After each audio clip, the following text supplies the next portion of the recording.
ഒരുപാട് സങ്കടങ്ങളിലൂടെ മനസ്സിങ്ങനെ യാത്ര ചെയ്തുകൊണ്ടിരിക്കുകയായിരിക്കും. ആരോട്, എങ്ങനെ, എപ്പോ പറയണം, പ്രവർത്തിക്കണം എന്നൊക്കെ കൺഫ്യൂസ്ഡ് ആയിട്ടിരിക്കുന്ന ഒരു സമയമായിരിക്കും.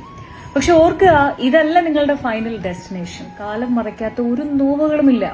സന്തോഷങ്ങളാണെങ്കിലും സങ്കടങ്ങളാണെങ്കിലും തന്നെ ആയുസ് വളരെ കുറവാണ്.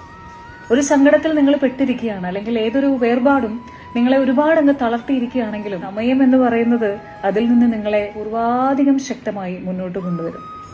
കറക്റ്റ് അല്ലേ? സന്തോഷങ്ങൾ അങ്ങനെ തന്നെയാണ്. അത് ആയുസ് വളരെ കുറവാണ്. ഏറ്റവും അധികം സന്തോഷത്തിന്റെ ഉച്ചസ്ഥായിയിൽ നിൽക്കുമ്പോഴും അതിന് എത്ര ദിവസത്തെ ആയുസ് ഉണ്ടാവും?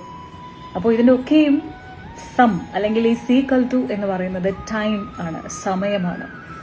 സമയം കടക്കുന്തോറും അല്ലെങ്കിൽ സമയം കടന്നു പോകുന്തോറും ഇതിന്റെയൊക്കെയും ആയുസ് കുറയും. സോ ഈ നിമിഷത്തിൽ ജീവിക്കാനാവട്ടെ.